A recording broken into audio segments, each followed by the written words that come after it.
बिस्मिल्लाहिर्रहमानिर्रहीम। आज हम सूरतुल बकरा की चंद बहुत अहम आयात यानी 142 से 147 उन पर बात कर रहे हैं। ख़ास तौर पर किबले की तब्दीली का जो वाक़या है उस पर कोशिश ये होगी कि इसका पस मंज़र और जो गहरी बातें हैं इसमें वो समझ सकें। जी बिल्कुल। ये वाकया आप देखें तो इस्लाम की बिल्कुल इब्तदाई तारीख में एक बड़ा फैसलाकुन मोड़ था।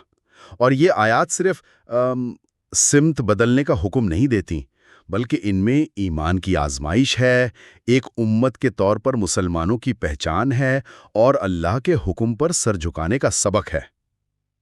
अच्छा, तो आयत 142 से शुरू करते हैं। इसमें तो जैसे पहले ही बता दिया गया कि कुछ लोग जिन्हें कुरान सुफहा यानी नादान कह रहा है, वो पूछेंगे कि भाई ये क्या हुआ, मुसलमान जिस किबले पर थे उससे क्यों हट गए। तो अल्लाह ने इसका क्या जवाब दिया? जी, अल्लाह ताला ने फरमाया, बड़ा खूबसूरत जवाब है कि मशरिक और मगरब सब अल्लाह ही के हैं। वो जिसे चाहता है सीधी राह दिखा देता है। यानी फोकस इस बात पर है कि असल चीज कोई खास दिक या सिमत नहीं, बल्कि अल्लाह का हुक्म है। हुक्म असल है। जी, हुक्म असल हैं। सिमतें तो अल्लाह की बनाई हुई हैं, हिदायत तो उसके हुक्म में है। सही। तो अल्लाह का हुक्म मानना असल बात है। फिर अगली आयत यानी 143 वो इसी बात को एक बड़े पर्सपेक्टिव में रखती है। वो मुसलमानों को एक उम्मतन वसता यानी मोतदिल उम्मत बनाने की बात करती है। ये कॉन्सेप्ट मुझे बड़ा दिलचस्प लगता है। इसका क्या मतलब है और क्या किरदार है उस उम्मत का? उम्मतन वसता यानी एक बेहतरीन उम्मत जो एतदाल पर कायम हो, यानी ना इधर ना उधर, बिल्कुल बीच में, मुतवाजन।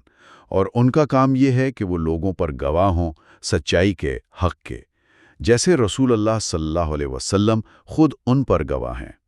अच्छा। और यहीं पर किबले की तब्दीली को जोड़ा गया है एक आजमाइश के तौर पर, ये देखने के लिए कि कौन वाकई रसूल अल्लाह सल्लल्लाहु अलैहि वसल्लम की पैरवी करता है और कौन है जो मुश्किल समझकर या पुरानी रवश पर अड़कर पीछे हट जाता है। तो ये एक इम्तिहान था। यकीनन एक बड़ा इम्तिहान था, लेकिन अल्लाह ने उनके लिए आसान कर दिया जिन्हें उसने हिदायत दी, और साथ में तसल्ली भी दी कि जो पहले इबादतें होती रहीं बैतुल मक़दस की तरफ रुख करके, वो ज़ाया नहीं हुईं, क्योंकि अल्लाह अपने बंदों पर बहुत शफीक, बहुत मेहरबान है। फिर आयत 144 आती है।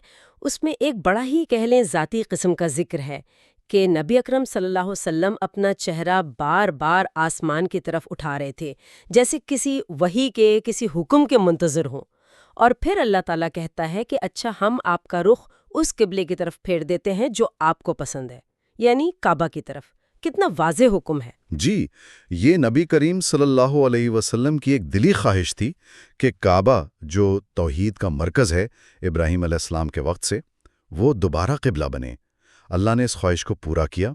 और एक और बात जो यहाँ गौर तलब है, इसी आयत में फरमाया कि अहले किताब यानी जिन्हें पहले किताबें मिलीं, वो जानते हैं कि ये हक है उनके रब की तरफ से। ओह, यानी उनकी किताबों में इशारे थे। जी, ऐसा इशारा मिलता है कि उन्हें इल्म था, या कम से कम आसार मौजूद थे, और ये भी कि अल्लाह उनके कामों से गाफिल नहीं है। फिर आयत 145 में एक हकीकत बयान की गई है कि ये अहले किताब आपके किबले को नहीं मानेंगे और ना आपको उनके किबले की पैरवी करनी है। यहाँ तक कि वो आपस में भी एक दूसरे के किबले को नहीं मानते। तो ये रास्ते बिल्कुल अलग अलग कर दिए गए। बिल्कुल वाज़ी कर दिया गया। और साथ ही एक आप कह लें सख्त तंबीह भी है कि अगर इल्म आने के बाद यानी हक वाज़े हो जाने के बाद किसी ने उनकी ख्वाहिशात की पैरवी की, तो फिर वो जालिमों में शुमार होगा। यानी हक पर कोई समझौता नहीं। कोई समझौता नहीं। अच्छा, आयत 146 में तो एक बड़ी हैरानकुन मिसाल दी गई है कि जिन लोगों को किताब दी गई वो हक को या नबी सल्लल्लाहु अलैहि वसल्लम को ऐसे पहचानते हैं जैसे अपने बेटों को पहचानते हैं। ये कितनी गहरी पहचान का जिक्र है। ये पहचान की शिद्दत को बताता है, यानी कोई शक व शुबा था ही नहीं। पहचान बिल्कुल वाज़े थी, जैसे कोई अपने बेटे को पहचानता है। उसमें तो गलती नहीं होती ना। जी बिल्कुल। लेकिन आयत का अगला हिस्सा बताता है कि इस पहचान के बावजूद उनमें से कुछ लोग जानबूझकर हक को छुपा रहे थे, जानते बूझते हुए। ये इंसान के रवैये पर एक बड़ी गहरी बात है। اور پھر آخری آیت جو ہم آج دیکھ رہے ہیں 147 وہ جیسے ایک مہر لگا دیتی ہے، الحق من ربک، حق وہی ہے جو تمہارے رب کی طرف سے ہے۔ بالکل، اور ساتھ ہی نصیحت فلا تکونن من الممترین، تو تم شک کرنے والوں میں سے ہرگز نہ ہونا۔ یہ آیات ہمیں یاد دلاتی ہیں کہ حق کا معیار اللہ طے کرتا ہے، اور جب وہ واضح ہو جائے تو پھر کوئی اگر مگر نہیں، بس اس پر قائم رہنا ہے۔ تو اگر ہم سمیٹیں تو قبلے کی تبدیلی صرف ایک سمت بدلنا نہیں تھا، یہ ایمان کا امتحان تھا، مسلمانوں کی ایک الگ شناخت بنانا تھا، اور اللہ کے حکم کے سامنے مکمل طور پر سر تسلیم خم کرنے کا ایک عملی مظاہرہ تھا۔